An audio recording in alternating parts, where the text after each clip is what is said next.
the middle of the stream, my friend Andrew will show up. He's like my co-host. Hmm. So No worries. don't be alarmed if that happens. I'm gonna put some music on. Go. All right. Man, I really need to get the thing where it automatically posts my Discord. Or like when you go live and stuff. Yeah. I got one that works for my Twitter, which I don't use. But my Discord, which I do use, don't have it. There we go. And I got it posted to my TikTok too, so. Gross. You don't do TikTok? No, I'm not a TikToker. I should be, but I've been resisting it for so long at this point. It's like it's my honor on the line.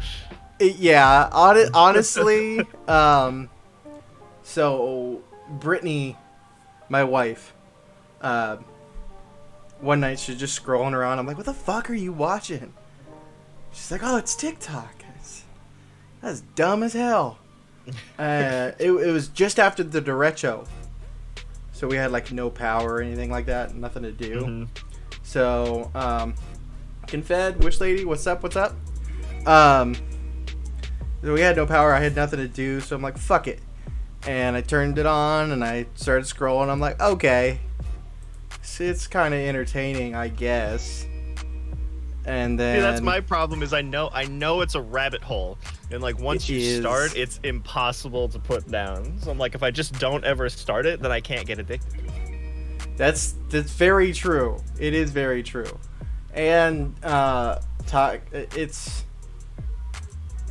TikTok does not treat its creators very well, to be honest. Yeah. It's like YouTube, you get like money from the ads and all that kind of stuff. Per view, you get X amount of money and all that. Mm-hmm. TikTok, you need like 1,000 times more stuff to get a small piece of what YouTube gives you. It's ridiculous. Well, the YouTube grind ain't no joke either. That's true. Kind of a like once you get there, like Then you're there. It's not bad, but it's an uphill battle. It is. Well, that is the one good thing about TikTok. It is easier to, I guess what would be the word, reach out to more people. Mm-hmm. It's easier to get more people to be aware of you. Heck, there's even like YouTube or Twitch streamers that just post clips of their videos. Mm-hmm. And just say, hey, if you want to see more, go to YouTube. That's it. A lot of people have become very successful like that. Not everybody. It doesn't work for everybody, obviously. What does, you know? But it's where I got my start, and I only started because of Marissa Williams. No shit. Yeah, you remember her? Oh yeah. I'm okay with saying her name on live. There's like 20,000 Marissa Williams. You ain't gotta find her. But yeah, she had started a TikTok. She had like 31,000 followers. And I'm like, that's kind of cool, actually. I'm a little proud of you. That's pretty cool. Yeah, like, wait a minute. And she's like, yeah, you should post. I'm like, I don't know about that. And then finally I did, and it was kind of entertaining. And then I got into D&D TikTok. Yeah. And here we are. And here the fuck we are. Well, actually, what really happened was I got some big creator to play with me. Captain Deadpool, he was from Atheist TikTok, and he said he'd never been able to play. So I'm like, let's do this. And he saw my comment, so I've been playing with him for over a year and a half now. Nice. And then I was in archaeology TikTok because I'm all over the place. And Archeo Wolf, another big TikToker, said, yeah, I never been able to play either. This is my wife, Britt. Hello. This episode brought to you by I Made Nice Mowing Lines. She's a middle-aged dad. She's literally mowed the lawn, stood back. Yep. Look at those lines. I did it again The today. pose and everything. All she's missing is the New Balance. Hashtag not sponsored. But I got him to play, and then I got... What really got me was we ended up doing a charity game with 9 TikTokers. Oh my gosh. Most of them having some form of ADHD. It was a wonderful, wonderful time, but it was chaos. Training a cat to herd cats would be easier, but I wouldn't trade that night for anything. It was glorious. And yeah. Hell So- yeah, dude. A lot of people just enjoyed watching me do it, so bam. I guess now would be a good time, rather than right at the beginning. Introduce yourself to the viewers. We got quite a few people in here, jeez. What's up, Jackson? All right. Well, Mr. Sir and I go way back into high school days. So Middle school. middle In school, 7th even, grade, yeah. yo. Oh yeah. Well, Oh, God. what is time anymore? Right? We have a 10-year reunion coming up. Oh, Like, don't talk Oh, about it. God. No, it hasn't been that long. Yeah. But yeah, we go way back, and I just started a YouTube thing a couple months ago, and he saw it on Facebook and was like, "Hey, you do this? Well, I do this," and I was like, "Oh, well, cool shit." But I am a fellow DM as well, the life of the forever DM. But we're kind of two sides of different coins. I see that he does a lot of online stuff. I am definitely the in-person kind. So Yep. You run games for a lot of our friends from school, I know. Oh yeah, got the whole circus. Yeah, I've been told some stories about your game, including like the one that went on for a while, like a year or two, or no, I think it was longer than that. Ended with a battle with a big old black dragon, Oh yeah. right? Oh Yep. man, Yeah, it was a big old. He was a unique dragon. He was where he had big purple scales.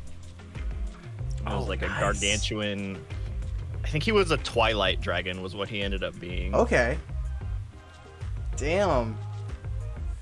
But he his whole thing was he was a time dragon. He was an ancient time dragon. So, kind of Alduin-ish. A little bit, yeah.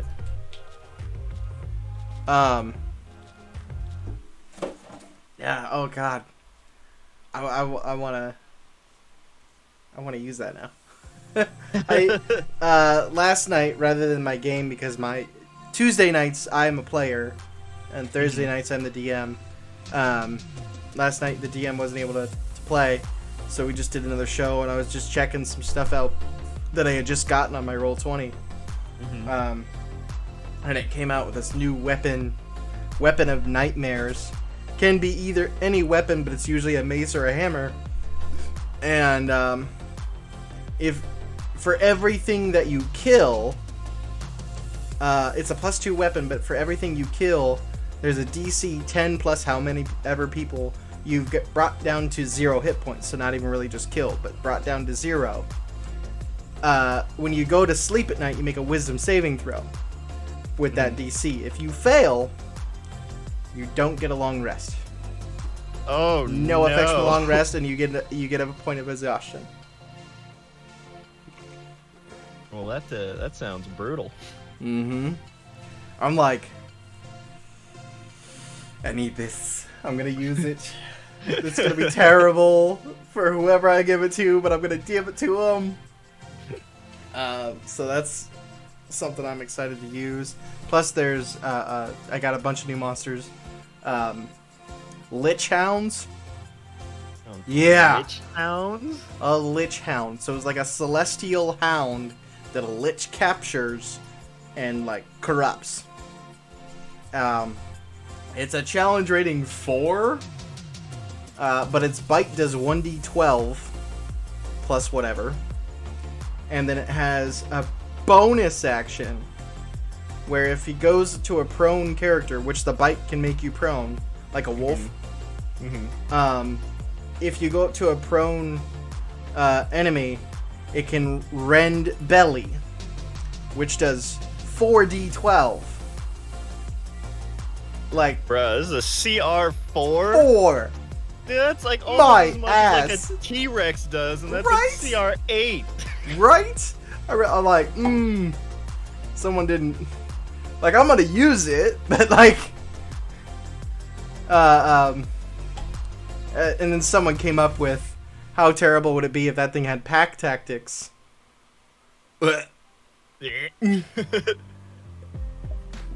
Fucking TPK right there.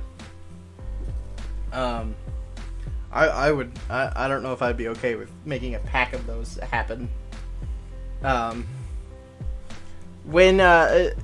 you DM at home, do you DM at your house, or I know there's a place in town here? Yeah, so all of my games that I'm a part of happen at the shop here in town down at the Multiverse Comics. That's where, because I keep all of my stuff there because I rent out like a cabinet, and so I just have all of my books and all of my maps. Oh, that's and your cabinet. all of my everything is just down there, all of my minis. So it's just infinitely more convenient to run things there. Plus, you know, he's got like snacks and stuff there, so if we want to get anything, like we don't have to go anywhere. We Plus just you're like get up and, right across the street from the pizza Yeah. place. yeah, like- exactly. You know, we just take a little 30-second trip down to the kitchen and Yeah, that's... I need something like that in my home.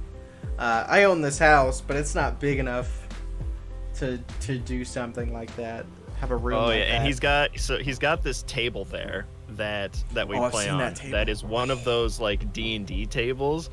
And Yeah. so it's got like cup holders on the sides. It has electrical outlets built into it so we can plug our stuff in. And then it has wooden boards that go over the top. And if you take all the boards off, it has like the mat padding inside, so you can like roll dice inside the table. And then in the very middle, there's a TV. And so if you wanted to use like maps and stuff, you could like you could just plug shit. your computer in and then bring up the maps on the TV, and then you could play like that. I didn't know it had that. Yeah, it's Fuck pretty sick. I don't yeah. ever use it because I'm a boomer, but it's there. Because I'm a boomer. What the? No. I love. So I use Roll20. Are you familiar with that at all? Yeah, yep. I'm familiar with it. I know how it works, but Yeah. it's Aware not of it. I'm not good at it. No. I mean, player-wise, it's easier. But being a DM with it, it's there's a learning curve to it. Yeah. You gotta figure it out. But it's also really nice. So, like, I have Curse of Strahd on Thursday nights. And I bought the module on there. And it goes through all of the maps that are in the book, makes them, puts them there, and then it goes through, it makes tokens. It's got the normal tokens, like if there's skeletons, it has a skeleton token. But if there's like any pictures or anything, any art in the book for a certain NPC, like Strahd, they turn that into a token. And say on this map, there's 7 skeletons in this room, and the main Strahd here, they'll have that all set up, all there already. I don't Okay. have to do anything to set up those kinds of encounters. Yeah, I know, like, there's, like, a lot of, like, kind of what you're talking about. Like, Roll20 has a lot of, like, campaigns that are pre-built inside of it that if you, Mhm. like, get the whole thing, it'll lay everything out for you, Yeah, which is really nice. it's most of the time it's worth the money. Worth the money.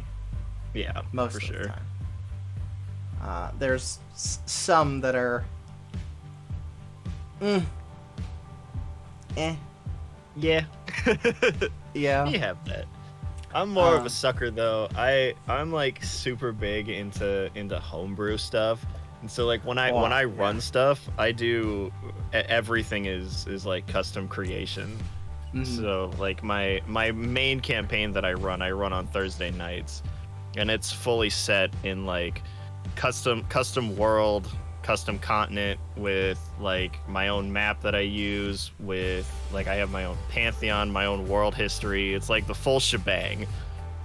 And so when I like trying to like adapt that stuff into like Roll20, I have to figure out how to like recreate that stuff in like from like a regular map into like a grid map, and I just like You know, What if I the didn't? funny What if I thing is, it might actually be easier than you think. You could It like, if probably you had a is. map drew, you could take a picture of it, put it on there, and then just put it there, and then turn the grid Okay. on. Boop, you're done. But then again, it is a lot of work Oh, for sure. to go from homebrew. I've done a lot of homebrew on it, but I'll have the Explorer's Guide to Wildmount. I'll put that in so I have like the base of some stuff, like the maps of Exandria and all that. I have that all there already. So big question here then, are you a critter? Maybe. I mean, I might have a wallet. Yeah, I have the same You have the same wallet? Yes! Fuck yes! And it came with the license of Vexalia, Yeah. the broom yeah, license. Yeah. Oh my god. Yeah, I yeah. backed the Kickstarter forever ago, so I got like a whole bunch of goodies. I didn't have the money to do it at the time. What did you get? Like, what did you get out of it? So I backed up to like the $100 tier, whatever that was. So it like got like the like custom D20s. Man, I don't even remember all the stuff. It was like the custom D20s. There was like a deck of cards that was customized to Vox Machina, and there's some other stuff. I'd have to check like the rewards again to see what all it was, but it was pretty dope. The damn blur. It won't do it, but I got the license. It's in here. Yeah, I can see it. Yeah, I was so happy to get it. But yeah, I was very I didn't get into it until they were like partway through the second campaign, so I binged the first campaign. Oh boy. The job that I had, I was working in warranty for windows and doors.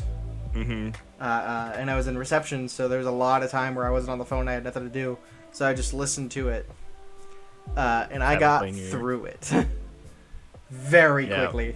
Yeah, I started at the very beginning of campaign 2, and I I knew enough about Vox Machina that I never went back and rewatched like their actual sessions. Yeah. But like I hit all the recaps, and I watched the animation that came out not that long ago.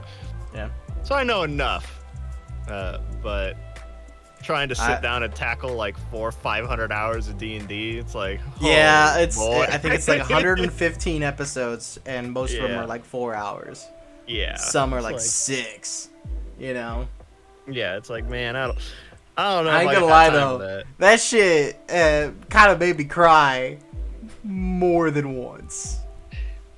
Oh, for sure. I'm not gonna lie. It got me. And then I watched all the one shots too, including the wedding. Yeah. If you know what happened there. Oh yeah, I watched that. Oof. That hit at the end there. I was know. not okay. It's like every time you think you're out of like tear jerking range, they just bring Liam back, and they're Oh, like, I know. What if we just do this?" And it's like, "Stop it!" Oh, got a message. Hopefully Andrew will be joining us here soon. Because I'm sure he's got a ton of questions. This is the first time that he's in my campaigns that he's played 5th edition in a long, long time. Other than that, he used to play like 3.5 in Pathfinder. So, funny story. So my friend Nat is how I know him. They met each other. They were just hanging out, and she mentioned that she was in a D&D game with me, and he literally dropped to his knees and said, "Can I play? Can I play? Please? Can I play?" So she got a hold of me. What's that? You didn't invite me, Sue. You're always invited. You're always invited, Andrew. Sorry. I did invite him on the last show. He's a butt. Hold on a sec. Let me message him. So have you ever DM'd over internet, or has it always been in person? I've tried my hand at Roll20 a couple times, but the cards and the stars have just never aligned. Where either I run into issues on my side and I can't get it to work the way I want it to work, or like it don't exactly have like a meshable group of people that you know the things kind of fall out before it really begins. Yeah. So I've just always had better luck running in person, and so that's just kind of how I keep it. I've got myself pretty lucky. I don't have that many horror stories of like, you know, either bad players or players that couldn't make it, or you know, that kind of thing. So I've lucked out. Honestly, I am the envy of a lot of D&D players and DMs, because you know you always got those people like, oh man, I wish I could play more. You know, I got like one game, you know, once a month. I never can find any. I play like 4 nights a week. Yeah. I am a player in some of them. I am a DM in others. Man, I feel that. I'm kind of more stuck to just kind of in the circle that we play in. I'm kind of stuck to the seat of forever DM, and so that's what you get when you're so good. Yeah, right. I run twice a week right now, and then I am fortunate enough to play on Fridays. Nice. But we that's kind of a campaign where we don't play consistently every week. You know, we just kind of play every other week most of the time. We try and play every week, but it usually doesn't happen. So there's always that wanting of like, man, you know, you DM for 4 years and you're like, man, I would love to just sit down and just grab a character sheet and just play like a mindless barbarian or something. And play. Just sit and play. Like, don't have to really think about it. I just want to play. Yeah. Whereas when you're the DM, you're like, all right, here's this plot line, here's that plot line, here's where they're going. Yeah. Exactly. Crap, they went the wrong way. What do I do now? Yeah. But God. You know, the people that I play with, you know, especially on Thursdays, the people that I play with are all fairly well experienced and veteran players to the game, and so we have like a really strong mix of people who can like commit to roleplay scenarios and like get in their character's headspace and Love that. keep like the meta knowledge and stuff to a minimum. And so, you know, my in-person group, especially on Thursdays, is kind of like what you were saying, where it's like that, you know, one in a million group of players where it's like everyone gets along and can play the game without, you know, ripping each other's heads out. Yeah, I did. Thinking about it, one of the first groups that I did DM before, two of the players, they were dating each other, and they brought home life issues into the game. Mm-hmm. And yeah. Yeah. So we had to. I know how that goes. Luckily we got through the game. That was Curse of Strahd too. They defeated Dude, Strahd. I am so sick. Let me go on a mini tirade here. I am so sick of Curse of Strahd, dude. Really? Have you run it a bunch, or are you just tired of hearing about it? I have played through it once. I've never run it, but it just seems like everywhere around me is just everyone's playing Curse of Strahd. It's a good game. And it is good, and it drives me crazy how many different iterations of Strahd that I've seen, because one of my friends is running Curse of Strahd, and his Strahd is like a Twilight vampire. Oh no! And it No! hurts me. No. And then it's just so My friend so Mitch crazy. just messaged. He's like, "Is this me? Are you interviewing me right now?" Like, no, you're not the only one that's tired of Curse of Strahd, Mitch. Okay, my buddy Mitch, he played Curse of Strahd before, but the DM, from what I heard, he wasn't a bad DM. He just wasn't exactly sure what he was doing. A newer DM, he wasn't that awesome. So Mitch just kind of got soured, and he thought it was a terrible, terrible story, terrible game. And then he heard my stories on. I've ran it 3 times now, and I'm in the middle of the 4th. I love the story that much. Plus, I change it. I've changed some things here and there. I never play the same game twice. Well, I mean, it's Curse of Strahd. You always got different groups, so people do different things and choose different options. So obviously, it's never the same game twice. But I change it up. My wife is in the game that I'm running now. She was in that game. Hey, Andrew Zahn, you're always invited. Always. I did invite you to this one. You said, I told you my buddy's coming on. There, buddy. I know I do. I had to look good for my job. How'd it go? Sorry, I know y'all were just talking about D&D, so how'd it go? No, it was fine. It was a good day. It wasn't anything crazy.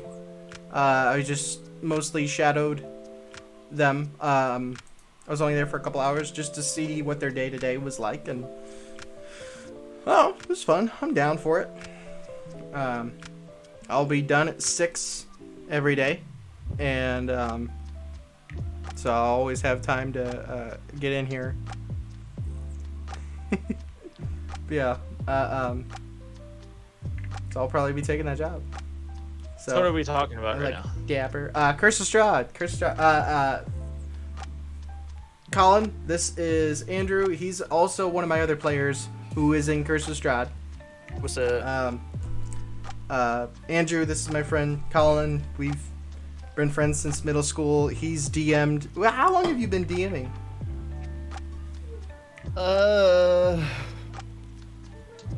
Probably only like 5 or 6 years. I mean, I started a while ago. I mean, like I started probably like 10 years ago, but I don't count my first couple attempts at DMing because I was like, who does? Like teeny tiny, and so I don't count those. So like actually like putting a thought process behind everything probably like 5 or 6 years ago. Honestly, Gotcha. in my opinion, those first couple games you DM are the most fun because you're like, I have no fucking clue what I'm doing. Let's just do this and have fun. Yeah, for sure. Oh, and he was telling me, so Colin had played Curse of Strahd as well, but he has a buddy that's running it. Strahd is a Twilight vampire. Okay. Yeah. Oh man, why'd you have to say it out loud again? Oh, I know. It sounds dirty, doesn't it? It does. Sounds wrong. Yeah. Did Dustin tell you that he's already made me unconscious twice? Nope. In like what, 3 sessions? 3 or 4, yeah. Yeah. To be fair, the first one was your fault. I don't go think- off by myself and check out this dark corner that definitely doesn't have anything dangerous in it. In the murder house. Yeah, that part didn't go well for him. But I actually had to fight myself this time because thanks to TikTok, I kind of wanted to do. Have you seen Letterkenny? Yeah. I kind of wanted to do Shorzy as Strahd. Honestly, You when call I that read a the sneak book- attack? I can tear you up. I kind of want you to do that now. I wanted to, but I'm like, no. I told everyone this is gonna be a serious game. Like, I can't just Shorzy Strahd Okay. or Midwestern Strahd. All right. No offense. You're saying a serious game, but the moment someone wants to be like, I want to pick up this small person and hit him with and hit another small person with him, you're gonna say, "Fuck it, let's do it." Well, yeah. No, I'll say I'll allow it. I'm done. Sorry, my youngest is messing with stuff. Oh no, you have kids, so you have to be a dad sometimes. I How know, dare you. rough shit. And she's been sick all week. Poor girl. Just hasn't been feeling good. I've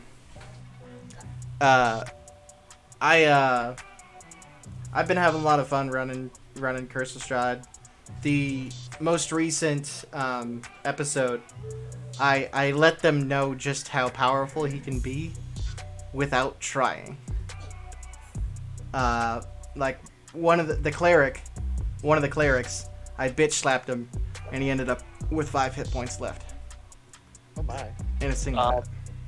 And then if it wasn't for Irina, I would be dead Yeah. because I did Whales from the Grave on Strahd. Only did 4 damage to him, but he kind of got pissed off at me and just flicked a gold coin at me and knocked me unconscious. Yep. Oh no. Yeah. I And tore them Dustin then apart. told me, he's like, if Irina wasn't there, it's your heart. Yeah, I'm even like, if she was like in the other side of the map, away from, not 10 feet from him, Strahd would have ripped his throat out. Yeah.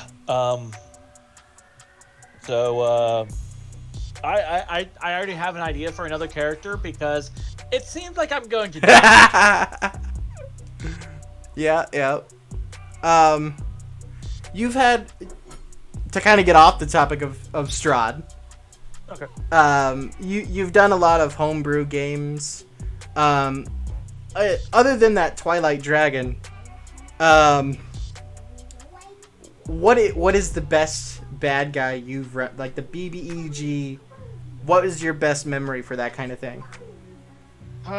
Well, so that dragon that I made, like the final fight against him was really cool, but I definitely learned a lot from that campaign in terms of like narrative progression, because I made a terrible mistake of setting this guy up to be like the big bad guy like fairly early on in the campaign, And then rather than having him like fade back into the shadows until like they were ready to fight him, the players were like, no, let's fight him right now.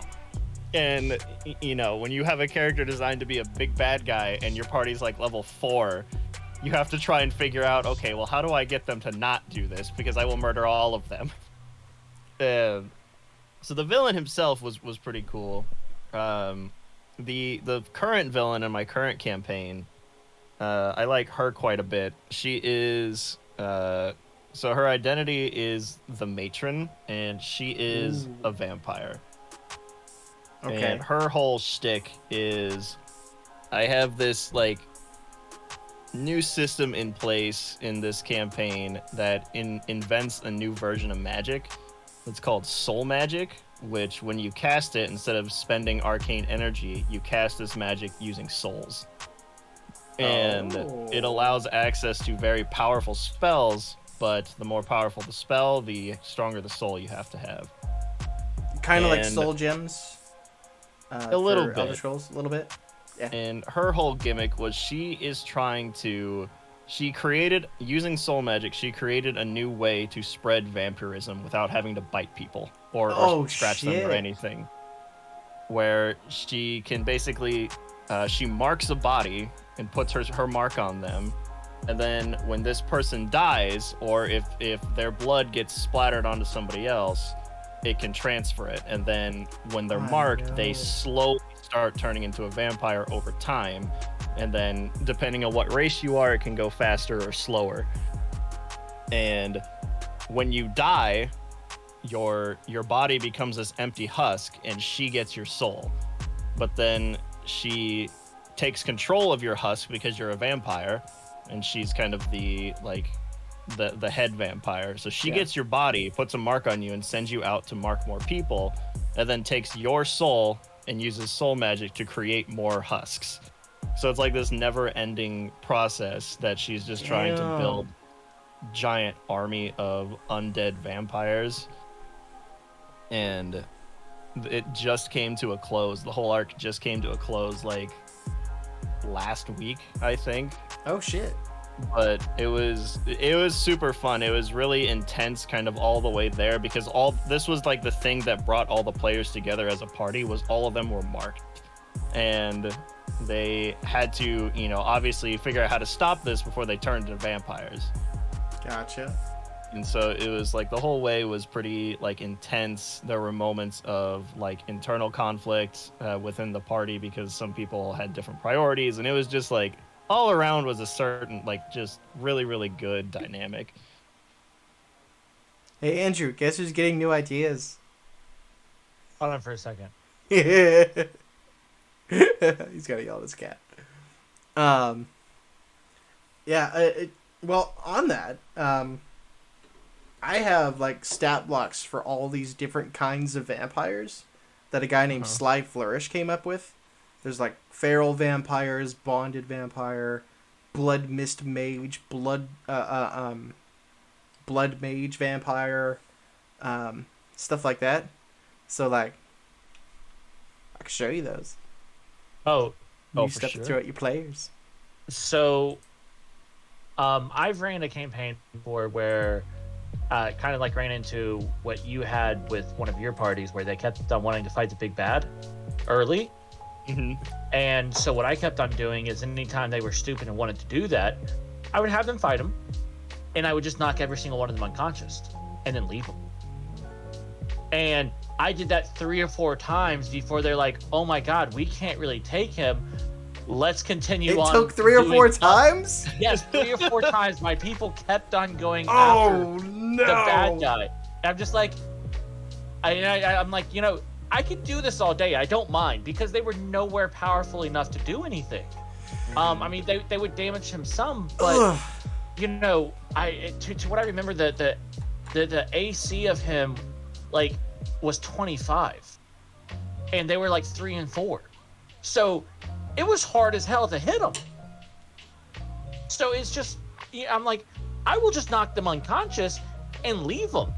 And if something like, then I will roll a die. If something happens to come upon them, they die. If not, then yeah, they were robbed once that way. Yeah. I was Yeah. gonna say I'd have the bad guy just rob all their good stuff.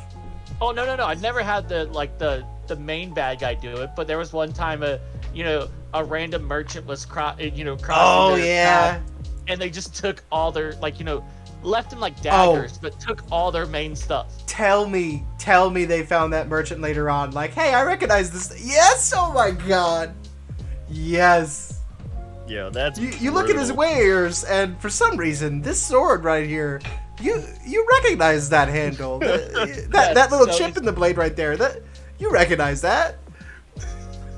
Thing is like, I wouldn't let them attack him or try to rob him. No, if you were stupid, this happened.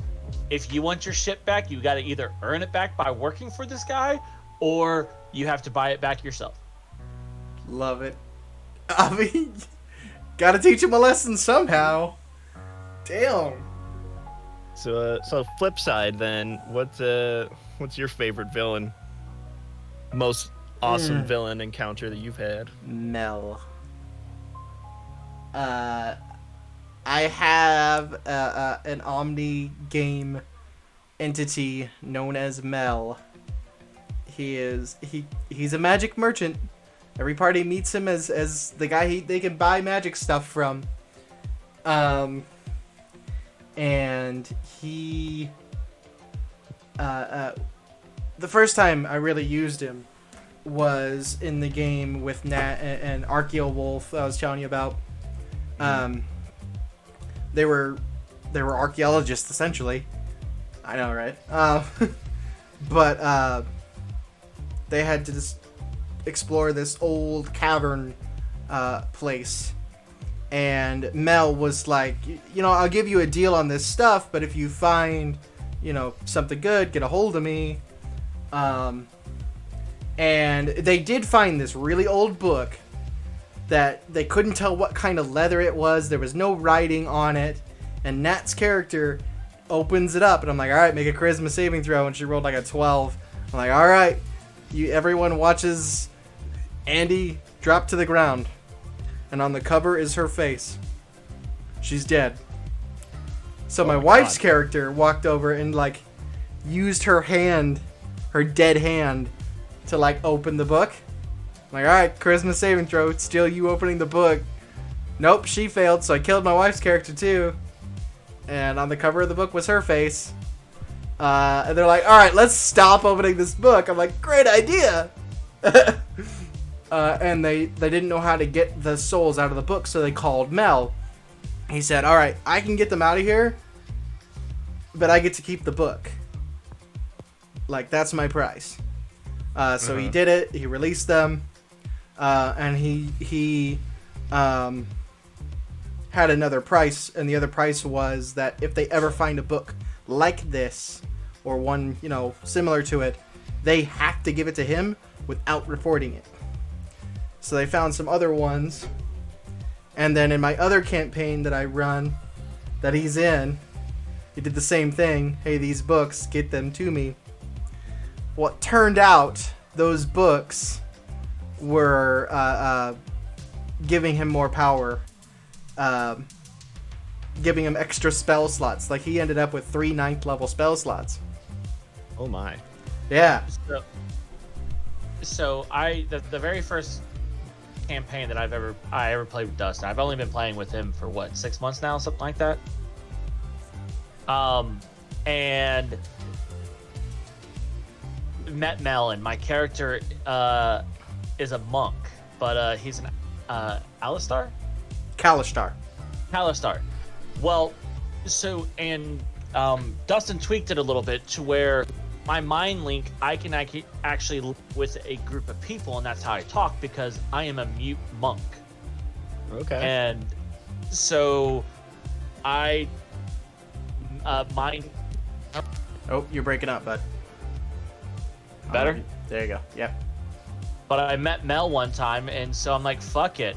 And my party was kind of pissing me off, except one person. I'm like, screw this. I mind link with Mel.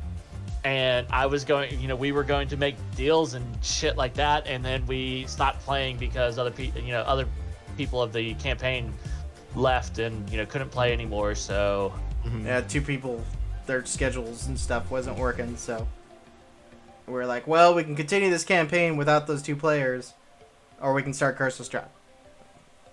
So we had Curse of Strahd because we didn't want to continue without those two.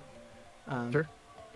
But yeah, Mel ended up really messing some stuff up,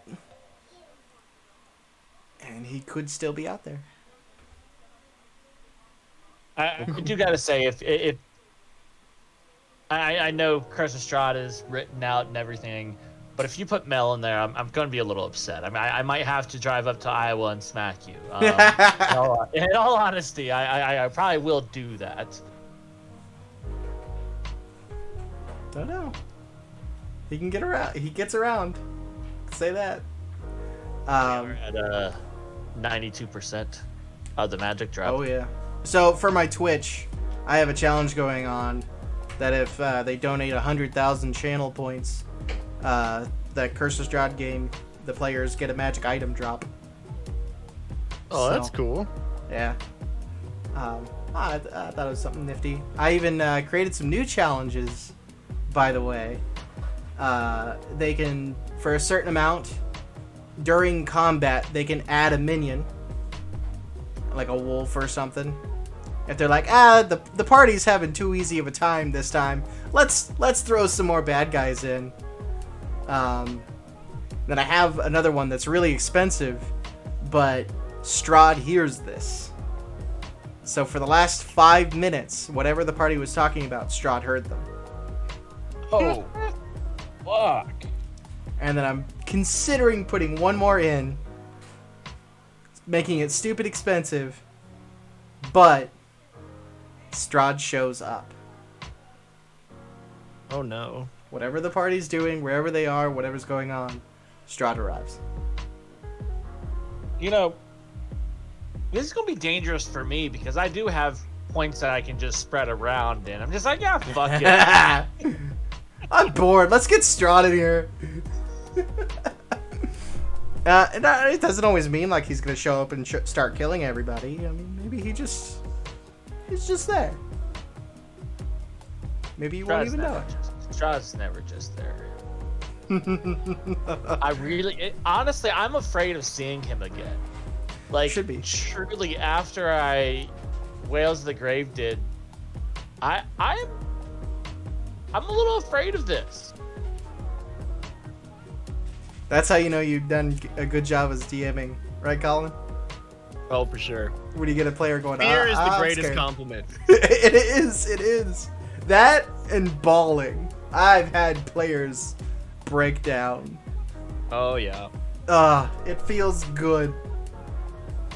But it also hurts, because like your friend is crying. But also it feels really good, because they were into your story enough that it emotionally affected them. I'm also one of those people, though. I've never I've been playing D&D since I was 5th grade, so you've been playing I don't longer than mind, both of us. I'm 37 years old, so Damn, you're old. yeah, fuck you. But yeah, so I've been playing for hell since I was 11, 12 years old.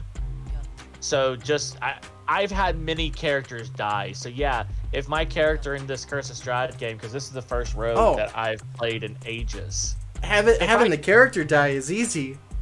It's having someone the character cares about and the player cares about die right in front of them.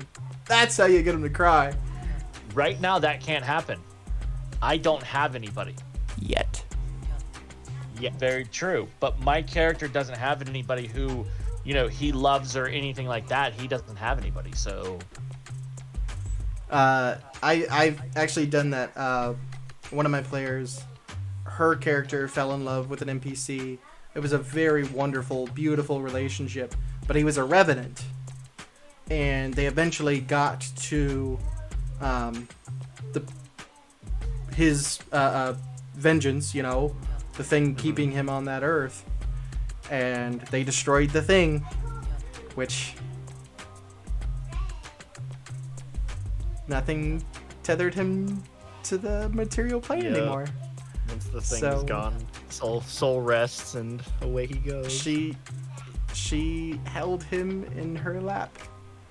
As Did you see held what his head as he I have disappeared. Nine said? Nope.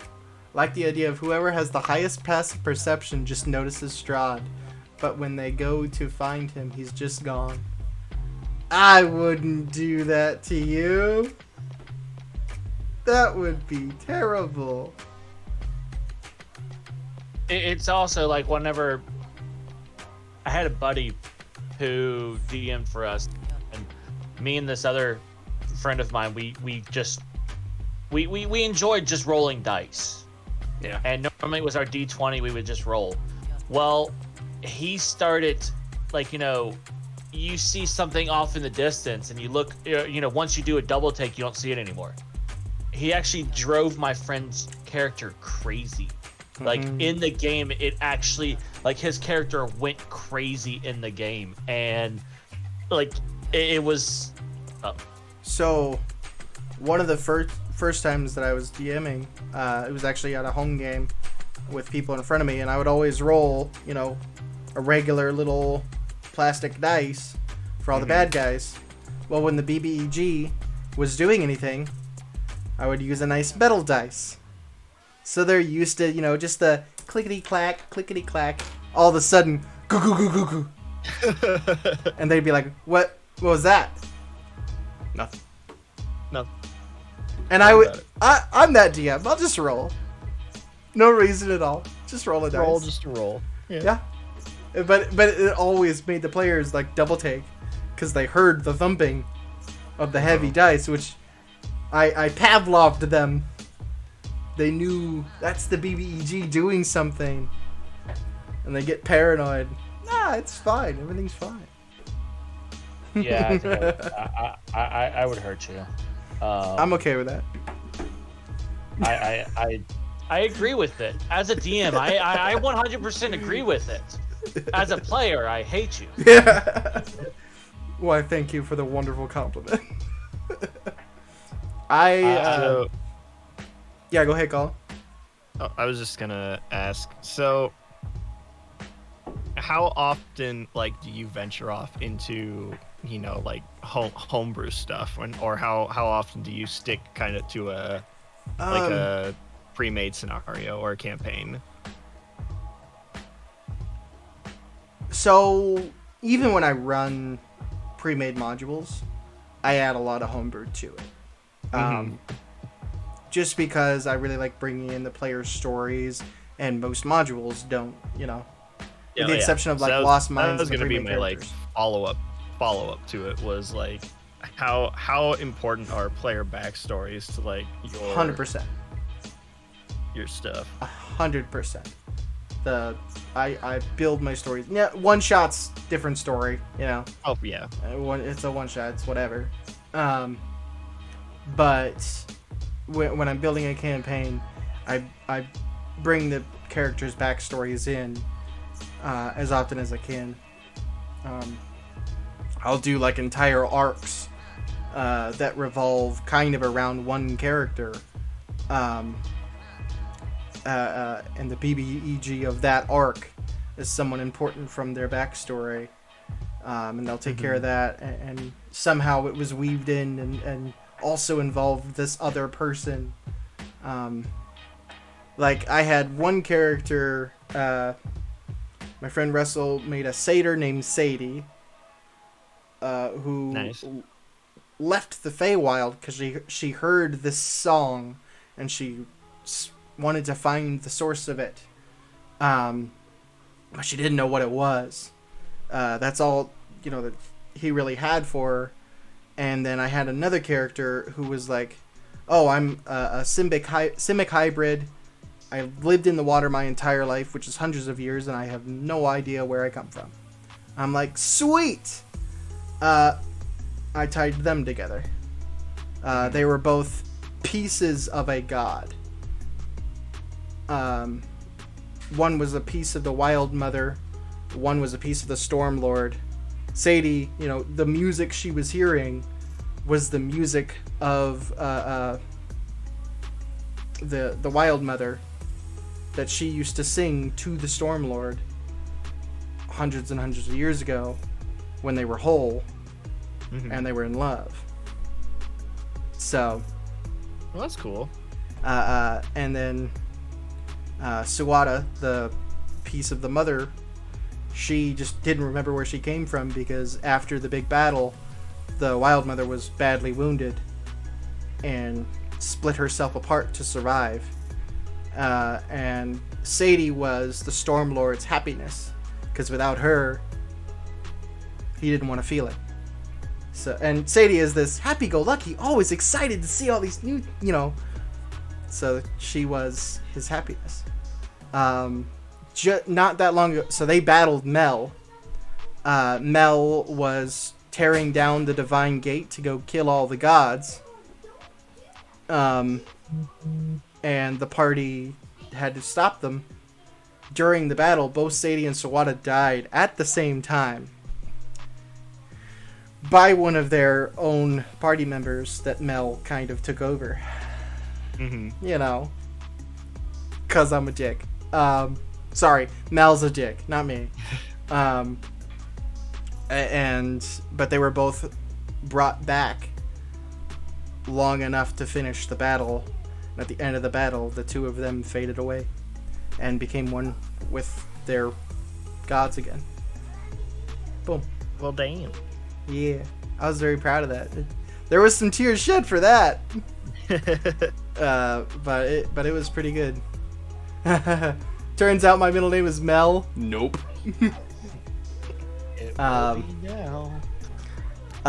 was a wonderful story with those two, and it literally just started. So I already had kind of the thought for Sadie, like, oh, it's the Wild Mother calling to her for some reason, but I haven't fully worked out why. And then Suwata came into the campaign a little later and was like, oh, I have no memory. I'm like, I got this. Click. And there's the story. So, I mean, it's 100% for me. Character backstories. And that's how you get players to care. Yeah. You know. What about you? How much do you use it? No, for sure. Like my whole campaign is derived from player backstories. All the enemies, everything that they encounter is generally somehow tied into someone's story or one another. One of my players, they had a thing where their character's grandfather, at one point during their childhood, just kind of wandered off into. They live in like this marshy, like really marshy, wet area, and he just kind of wandered off into this like marshland one day, and he never came back. But everyone just kind of like, no one really cared because everyone thought he was crazy. Because all he did was talk about voices that he heard. And so it came out to be that this guy, he was a Kalash Tar, and the voices he was hearing was like an ancient voice that was talking to him, basically asking for help somewhere inside the marsh. And Love it. When they were investigating this and wandering around the marsh, they had and I call them like choice encounters, where like they are immediately presented with a drastic decision that can go one of many different ways, and I want to see what they're gonna do. I don't have a pre-planned solution to an outcome. I throw them a scenario and I say, what do you do here? And in this instance, they encountered a black dragon that was super weak, and like it had holes in its wings, it couldn't fly, and it was running away from a Hydra that was chasing it.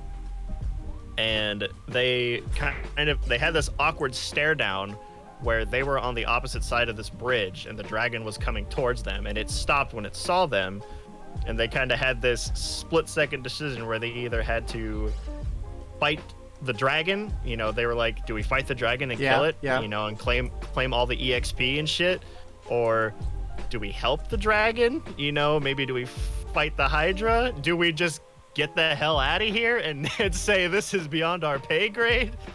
But they ended up helping it, and so they, with this injured black dragon, took down this Hydra, and came out to be that this black dragon was the voice that the character's grandfather was hearing in the marsh, and he needed help reclaiming his like lair, because a evil sorcerer had come and kicked him out and is in control of this place, and he cursed him.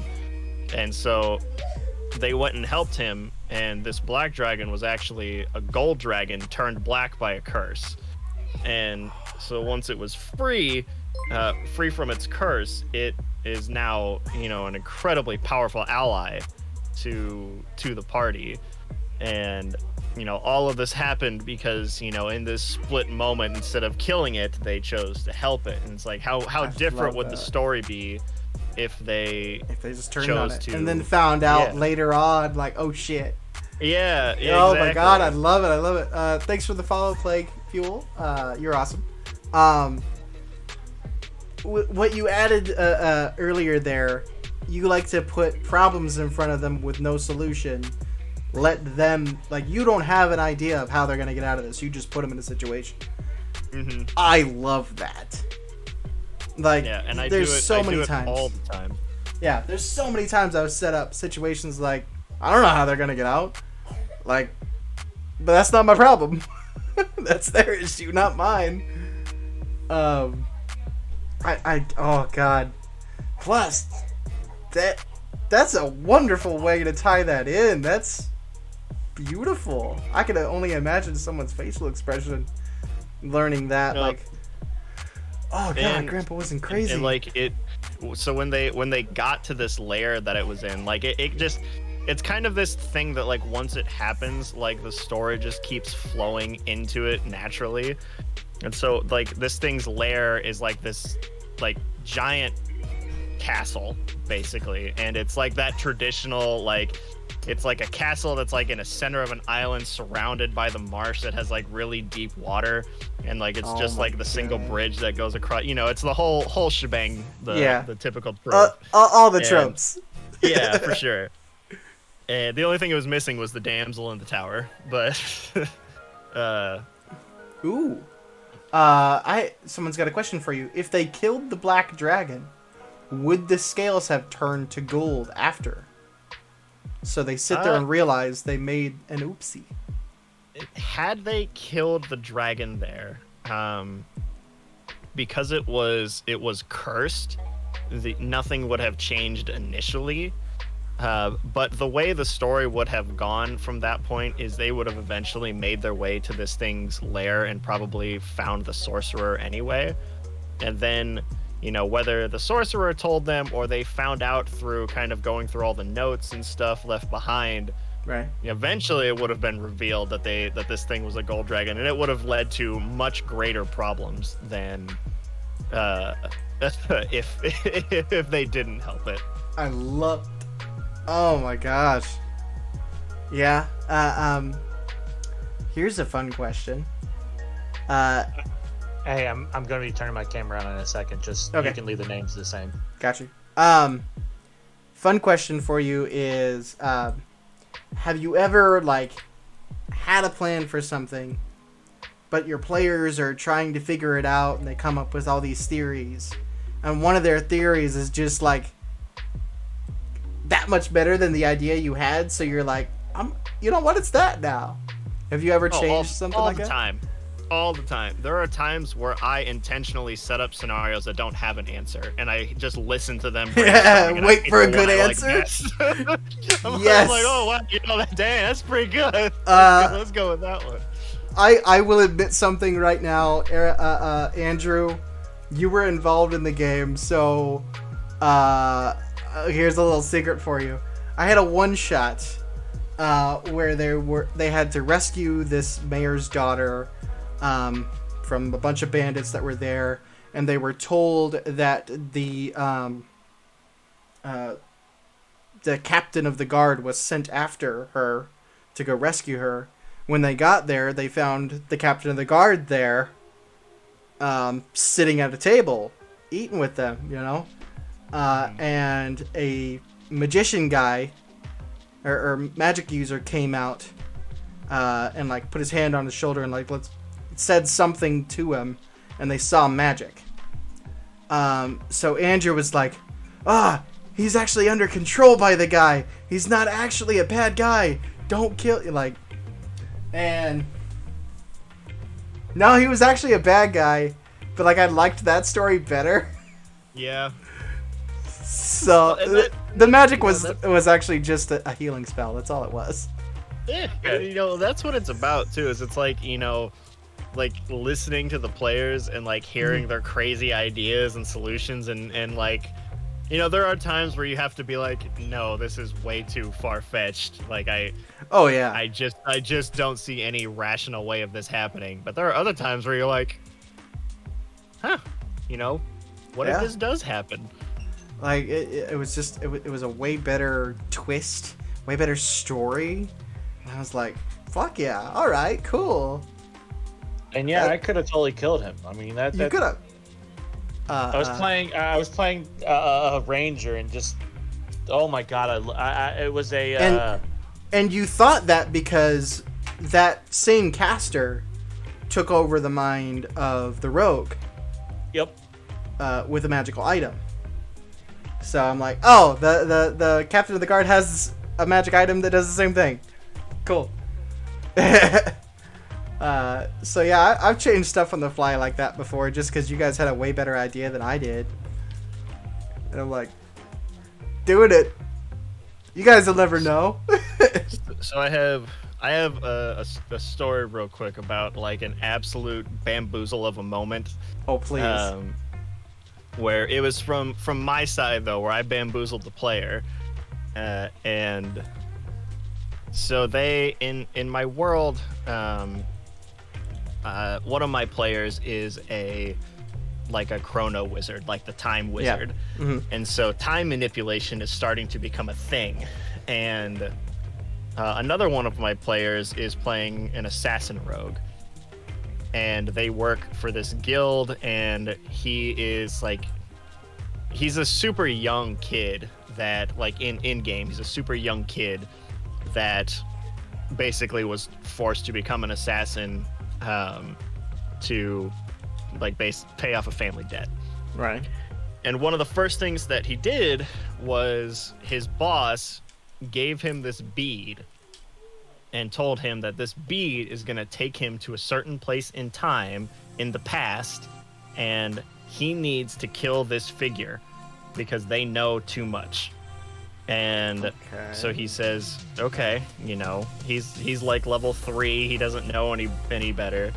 So he goes and he does it, and I describe this scenario to him and this scene, and he goes and he does it.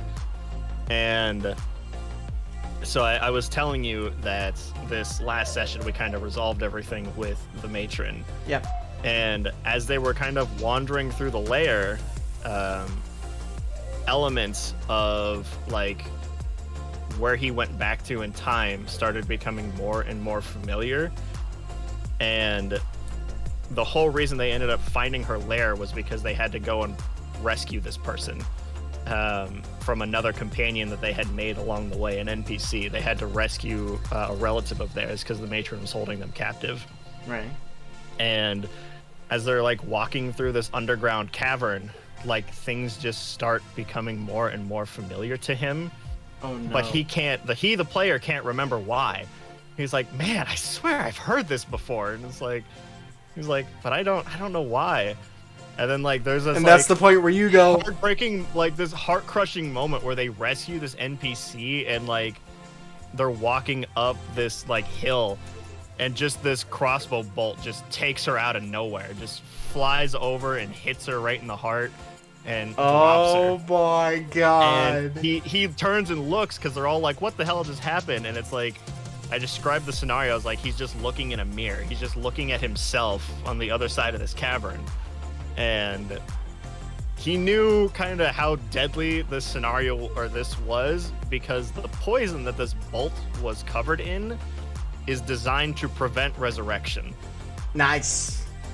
So oh no. So this whole time he thought he had got sent back to the past, and in reality he had been He's sent to the future to kill this NPC.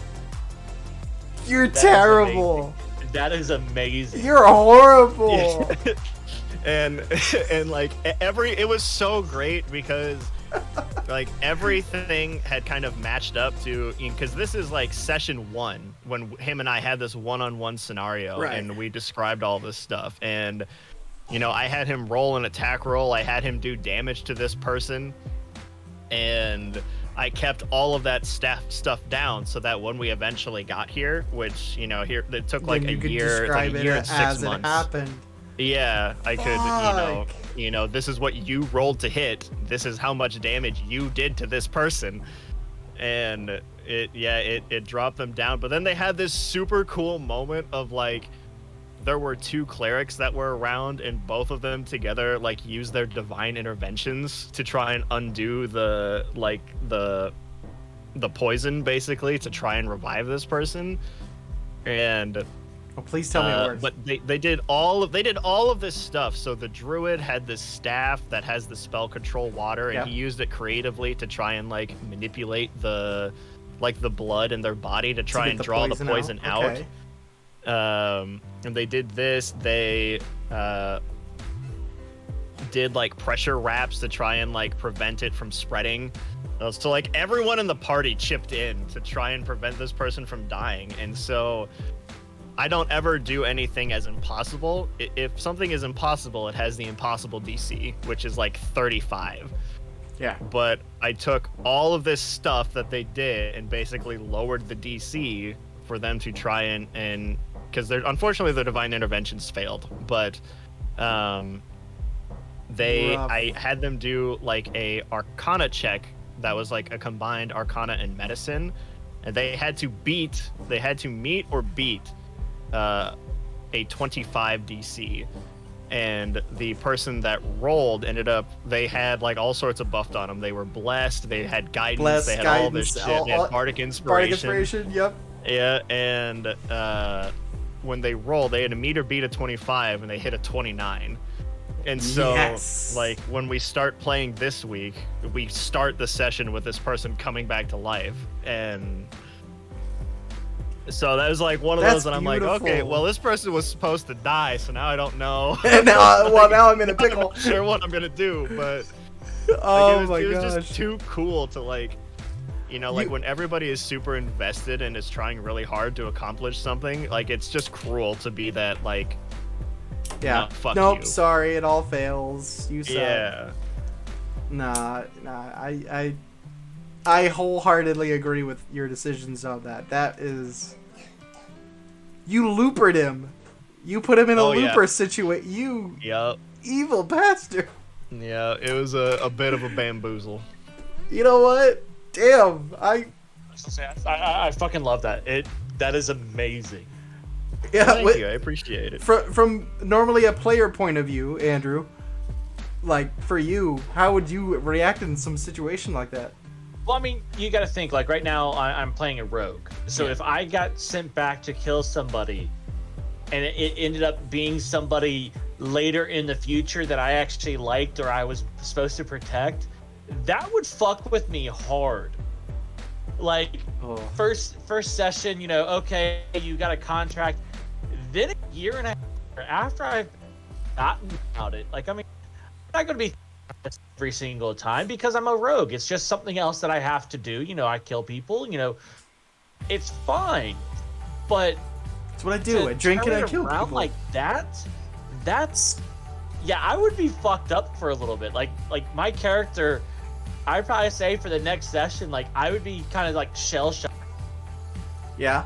Yeah. And like, I mean, I was talking to Dustin because my character now is a high elf, and about less than since high elves they fucking forever. I'm 400 years old, or 400 plus years old, and within the last 15 years, I just lost wife, who is actually a human. So I spent like her old age.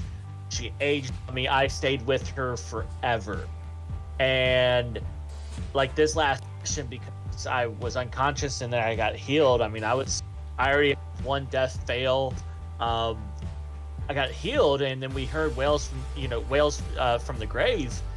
And I'm like, Dustin, did I actually hear anything, since I was the one fucking closest to death? Yeah, he was wondering if he heard his wife. And as he because was being brought back. in all honesty, like, because as much as I don't know, do you ever play, or are you a for DM? No. I'm primarily a forever DM, but I do get to play every now and again, but it's not as often as I would like. But so you even at playing, you still think as a DM. Oh, for sure. Mm-hmm.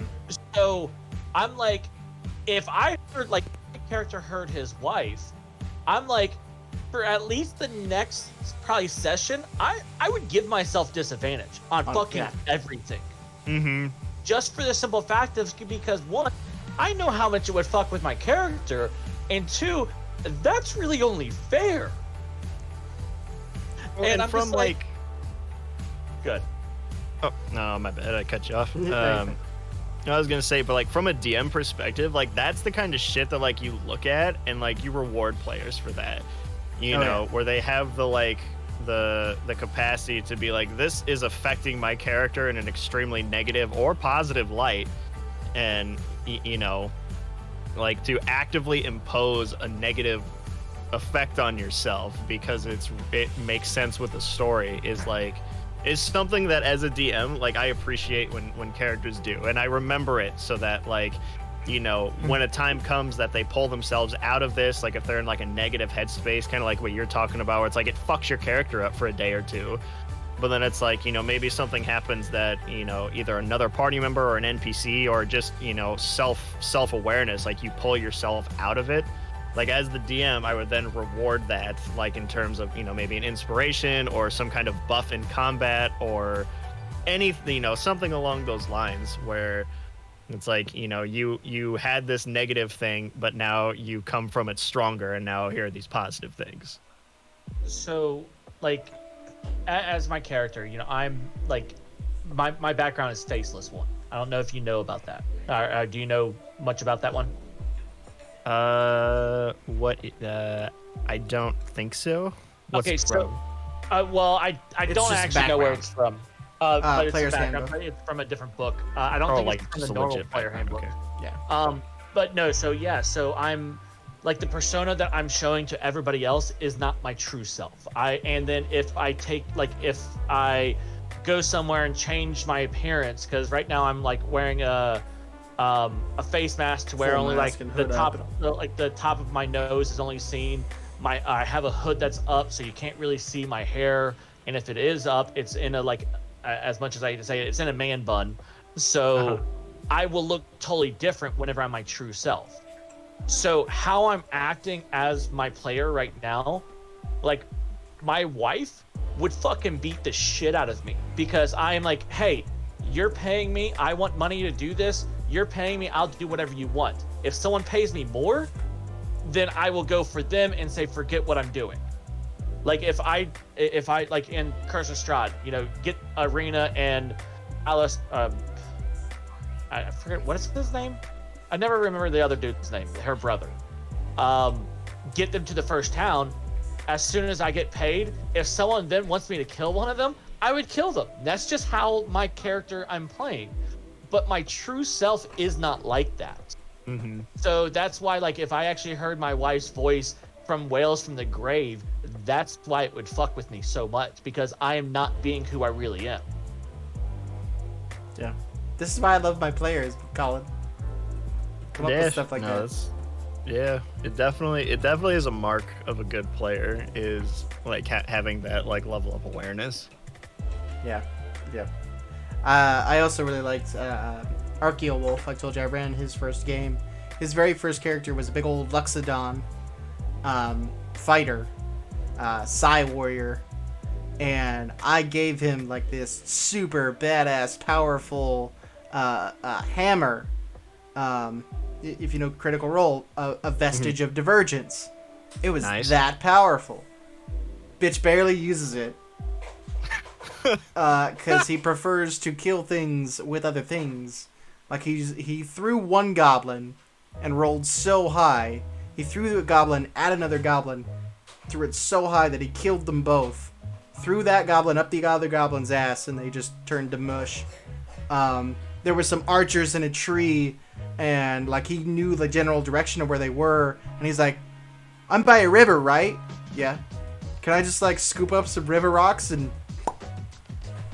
I'm like, "Yeah, sure. Yeah. Can I throw this fucking tree at them?"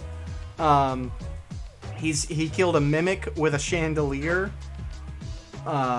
He just comes up with all these ways of how can I make Dustin just shake his head and say I'll allow it. You want to hear something kind of morbid? Bring it on. I had a friend playing a campaign once that he wasn't a bard, but like his character story was he was writing this book, and the book was called 101 Ways to Kill a Kobold. and everything that was in there was just various different ways of how to to kill something in combat. No, And so like all this stuff that you're talking about where it's like, you know, you pick one up and throw it at the other one, you hit it with a tree, you just pick up a rock. You know, he just had like his whole list and he was just going down it. That is amazing. God, that's terrible. On my Tuesday nights games, I'm a Goliath barbarian who's very smart, who made friends with a kobold. Session 1. We're doing Tyranny of Dragons, so like it was a big Nice. thing. That's the one we're playing in on Friday. That's the one where I'm a player. It's it. So I became friends with him, and he was so good, so amazing. Like the party ended up adopting him, but he was like my little buddy. He was my best friend all the time, and then he fucking dies. Oh, no. Like halfway into the campaign, we already finished the first part, like Horde of the Dragon Queen, and then we get into the second area, and the fighter was down, and she was like in danger. He stood over her, and rather than run away, he took the hits and protected her. And because of that, we ended up getting told that like the cleric came in to resurrect him. And when she tried to do that, she got like a mental message or vision from him. He was no longer a red kobold. He was a golden winged kobold in the celestial realm next to Bahamut. He Yo, was that's happy. cool as hell. He made it. And I'm like, you motherfucker. Fuck you. Please don't revive him. God, like it hurt. I cried on stream. That's such a cool moment, though. It was so beautiful, and I hated him so much. And then, to top it off, my character went insane a little bit later, and now he sees Vina on his shoulder. So he'll randomly just, like, be talking to him. And for a while, the party had no idea that I was insane. They're like, who are you fucking talking to? Oh, Vina. He's right there. He's right here. Yeah. And they finally figured it out, like, dude, are you insane? Maybe. Actually, last session, they just cured my insanity. Ooh, that's gonna fuck with me. I've been playing a drow with a faceless background. I treat the background as him being super jovial and nice to people, but when he is into stressful situations or battle, he falls back on his training and what is drilled into him. I like that. That is Firestar cool. with 307. I like that. That's a good way Wait. to get the duality of it. Wait a minute. No! Say his name again. Firestar 307. You son of a bitch. Who is it? Who is it? It's it is. Do you remember Will from high school? Yes. Yeah. Will. Hello, buddy. Yeah. Yep. Yes, it's Will. Hey, you just messed. Welcome to the channel. I gotta have you on next time. Shit. Man, I didn't know he was gonna be watching. Shit. Hog. Oh, he likes us. He really likes us, Colin. Yeah. Wait, we did it. was he the player that you messed with? No. Unfortunately, because he lives in Des Moines, and so he's not around to play. Oh, But if he no. was, If you lived If he in Des was. Moines. Hint, hint, nudge, nudge. yeah, right. Shove off cliff. I play so much D&D, so I fit right in. Buddy, I play, I think, like 4 nights a week. I DM 2, and I play 2. I have... You Every need to put another night player in there do- so I can play 2 nights in a week. I will get there. Just give me a minute. Yeah. I'm so happy you came in, man. I haven't talked to you forever either. And, well, shit. Now I'm getting all my old friends back. Aw. I know, it's the whole crew. It's the whole crew. Now what we need is Michael in here. So he's the Friday campaign I play in. He's the DM. Yeah. Oh, yeah, I know about that. He's Yeah. told me about it. Only 2 days a week for me, but I talk about it most other days with people. Hey, man. On the two of the nights that I don't play, I do this.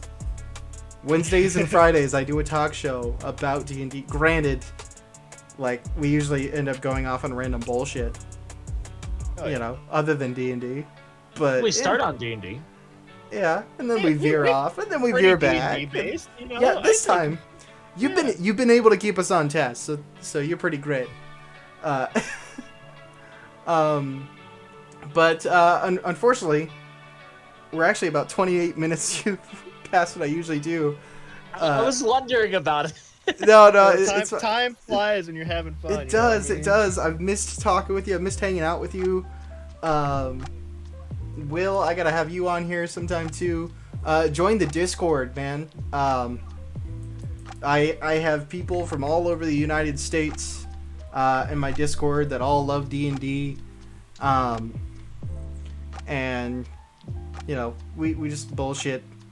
There's times where I'll just run one shots if I don't have a game, and I just want to play, or if like my Tuesday or Thursday night game, if we get called off and we're not gonna play, I'll run a one shot.